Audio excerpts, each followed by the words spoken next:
Cette présentation est destinée à tous ceux et celles qui veulent mieux comprendre le fonctionnement du régime enregistré d'épargne-études avant de contacter un fournisseur. Plus précisément, sera présentée la deuxième partie de comment faire fructifier un R3E, comme j'aime l'appeler. Je me présente, Marie-Lou Boulay, chargée de faire découvrir les avantages financiers du R3E et du BEC. Je travaille pour Action interculturelle. Ce projet est financé en partie par le gouvernement du Canada pour le programme de bons d'études canadien. Dans la première partie, il a été question des deux sources de financement qui, rappelons-nous, sont administrées par le programme canadien d'épargne-études, sommes qui proviennent de l'Agence du revenu du Canada. Il s'agit du bon d'études canadien et de la subvention canadienne de l'épargne-études. De plus, on se souvient que le souscripteur est également une source financière pour le R3E. Il est la personne qui ouvre le R3E pour son bénéficiaire et, si désiré, peut cotiser dans celui-ci. Il a été aussi question des provinces qui offrent des incitatifs, qui sont une autre source de financement dans le R3E. Poursuivons cette deuxième partie. Qu'en est-il de la subvention canadienne pour l'épargne-études? Il faut nuancer cette subvention. Il y a d'abord la subvention de base. Elle est versée à un taux de 20% sur les cotisations des parents. Elle est remise peu importe les revenus de la famille. La subvention de base est destinée à tous les bénéficiaires. Le montant maximal de cotisation pouvant recevoir la subvention des parents est de 2 500. La subvention supplémentaire, quant à elle, est destinée aux familles admissibles seulement. Le taux varie de 10 à 20% sur la première tranche de 500 $ qui est déposée par le souscripteur. Cette information se retrouve sur le site du gouvernement du Canada. Qui est admissible à la subvention canadienne de base?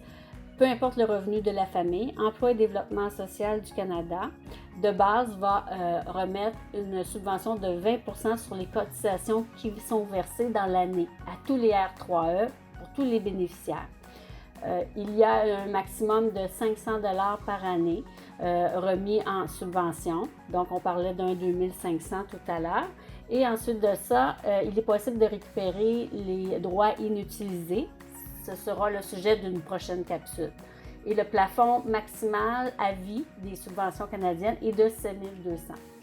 Il y a la subvention supplémentaire, comme nous parlions tout à l'heure. Le montant supplémentaire est basé sur le revenu ajusté et il peut changer avec le temps à mesure que le revenu ajusté change. Donc, dans le tableau ci-bas, le récapitulatif, on peut voir que dans la première ligne, la subvention canadienne supplémentaire s'applique sur la première tranche de 500 $ et pour les revenus inférieurs à 47 630, ils ont droit à 20% et pour les revenus supérieurs à 47 630, le droit est à 10% sur les cotisations. Au-delà de 95 000, le bénéficiaire n'est pas admissible.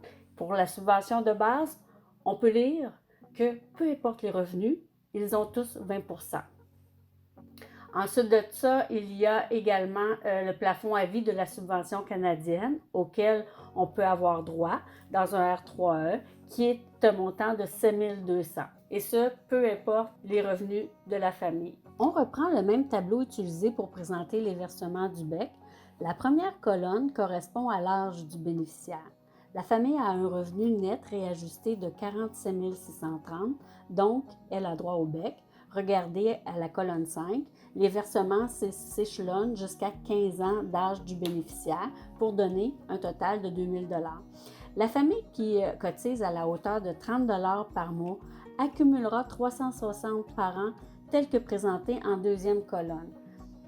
Puisqu'il restait 8 mois avant que se termine la première année lors de l'ouverture du R3E, les parents ont cotisé pour un total cette année-là de 240. En guise d'exemple, notre bénéficiaire a reçu un cadeau à son 10e anniversaire. Son grand-père lui a offert une somme de 640 qui a été ajoutée aux autres cotisations en cours d'année dans le R3E. La colonne 3, un montant de 20% des cotisations annuelles, est déposée jusqu'au 31 décembre de l'année que le bénéficiaire atteint son 17e anniversaire de naissance. Après cet âge-là, la subvention canadienne à l'épargne-études cesse. Il en va de même pour le supplément, la quatrième colonne, on peut le retrouver là. Donc, sur les 19 ans de longévité du R3E, un total versé en subvention canadienne de 1 400 $ et un autre montant de 1 400 versé en supplément de subvention canadienne. La colonne 7 présente l'accumulation d'argent des cotisations des parents et des incitatifs du gouvernement du Canada. Sur 19 ans, une accumulation totale de 12 520. Puisque la famille a reçu de bons conseils de son institution financière, on peut voir à la colonne 8 une fructification moyenne de 3 qui a été réalisée année après année pour un total de 4 574,91. Pour conclure, la valeur du R3E tout compte fait est de 17 094,91. Tel que mentionné dans la première partie, certaines provinces offrent des incitatifs provinciaux. Il y a incitatif québécois à l'épargne-études, la subvention épargne-études d'avantage Saskatchewan et le programme de subvention l'épargne-études et la formation de la Colombie-Britannique. Mis à part ces 3 provinces, toutes les autres provinces du Canada ne contribuent pas directement au R3E. Au Québec, Revenu Québec administre l'incitatif québécois à l'épargne-études. Il s'agit pour le Québec d'une autre source de financement au R3E. De base, cet incitatif équivaut à 10 % sur les cotisations des parents. Il est remis peu importe les revenus de la famille et est destiné à tous les bénéficiaires du Québec. L'incitatif s'applique sur le premier 2 500 versé en cotisation par le souscripteur, tout comme la subvention canadienne à l'épargne-études. Cette information se retrouve sur le site de Revenu Québec. Le R3E peut recevoir pour une année une somme correspondant à 10 % des cotisations nettes versées dans l'année jusqu'à concurrence de 250. 10 % sur 2 500, 250. Les cotisations nettes versées dans l'année correspondent aux cotisations versées dans l'année qui n'ont pas été retirées du R3E, bien entendu. On va élaborer un petit peu sur le montant supplémentaire qui est remis par l'incitatif québécois pour aider les familles à faible ou moyen revenu. Un montant supplémentaire pouvant atteindre 50 $ par année, calculé en fonction du revenu familial, peut être ajouté au montant de base. En note, le montant cumulatif de l'incitatif québécois à l'épargne-études accordé pour un bénéficiaire ne peut excéder 3 600 dans l'ensemble de vie d'un R3E et ce pour chaque bénéficiaire. Revenons alors à l'incitatif supplémentaire tel qu'on vient de le voir. C'est un montant supplémentaire qui est remis. Il est remis aux familles à faible moyen revenu. Il peut atteindre 50 $ par année et il est calculé en fonction du revenu familial. Peut être ajouté au montant de base si admissible.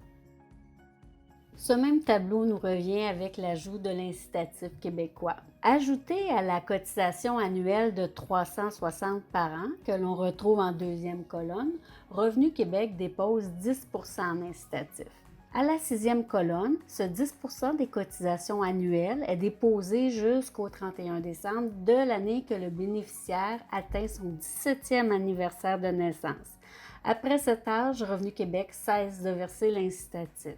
Il en va de même pour le supplément, 7e colonne. Donc, sur les 19 ans de longévité du R3E, un total versé en incitatif québécois de 700 $ et un autre de 890 en supplément.